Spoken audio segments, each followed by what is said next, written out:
সুপ্রিয় দর্শক, কেমন আছেন আপনারা সবাই? আশা করি সবাই অনেক, অনেক, অনেক ভালো আছেন। তো ফাইনালি আমি রাজু খান আপনাদেরকে আজকে আবার ডিস্টার্ব করার জন্য চলে আসলাম নতুন একটি ভিডিও নিয়ে। তো দর্শক, এই যে থাম্বনেলে দেখতে পাচ্ছেন, ইনি হলেন কে? অনেকে চিনে ফেলেছেন, আবার অনেকে চিনেন নাই।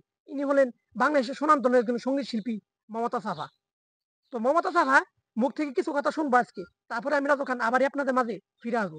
চলুন দর্শক, আগে শুনে আসি। আমার প্রথম মাসিক বা ঋতু এ নিয়ে কথা বলছি।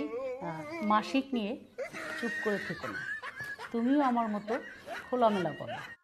সুপ্রিয় দর্শক, আপনি কি খেয়াল করেছেন, ভালো করে শুনেছেন, দেখছেন মমতা সাফা কি বলল?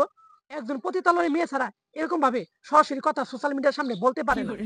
তো মমতা সাফা যখন ওই যে গ্রামে গঞ্জে রেল স্টেশনে বাস স্ট্যান্ডে চিপাই চাপাই যে ওষুধ বেচতো, ওই তখন ওই যে একটু একটু হালকা পাতলা গান করতো, বাউল গান, ওইখান থেকে গান গাইতে গাইতে একটু বড় ধরনের শিল্পী হয়ে যায়। ভাই শিল্পী আর কি কমু, একবার এক ফালে গাছ উইটা যায়।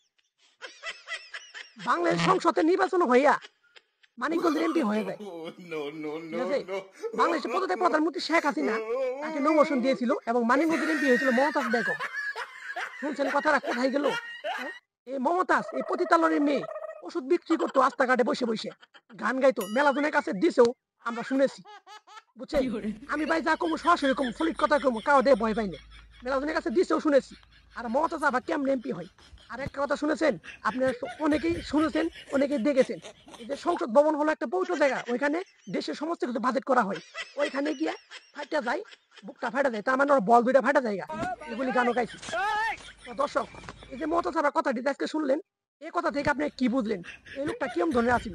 আসলে একটা পতিতালয়ে মেয়ে ছিল। আর মনে করি যে মমতা ছাড়া চলন ফিরন দেখে, পোশাক আশাক দেখে বুঝাইছে দণ্ড যে বল ২ টা বড় বড় হয়ে গেছে গা। কি কুমার দুঃখের কথা কন। তখন মানুষ দেখতে No, পাইছে, no, বুঝতে no, পাইছে যে আসলে মমতা ছাড়া কোন পর্যায়ে চলে গেছে। তো no. দর্শক, আজকে আর বেশি কথা বলব না। তো আমি রাজু খান আপনাদের কাছ থেকে বিদায় নিচ্ছি। দেখা হয়ে যাবে সামনে একটি কোনো ছোট্ট ভিডিওতে। সে ভালো থাকবেন, সুস্থ থাকবেন।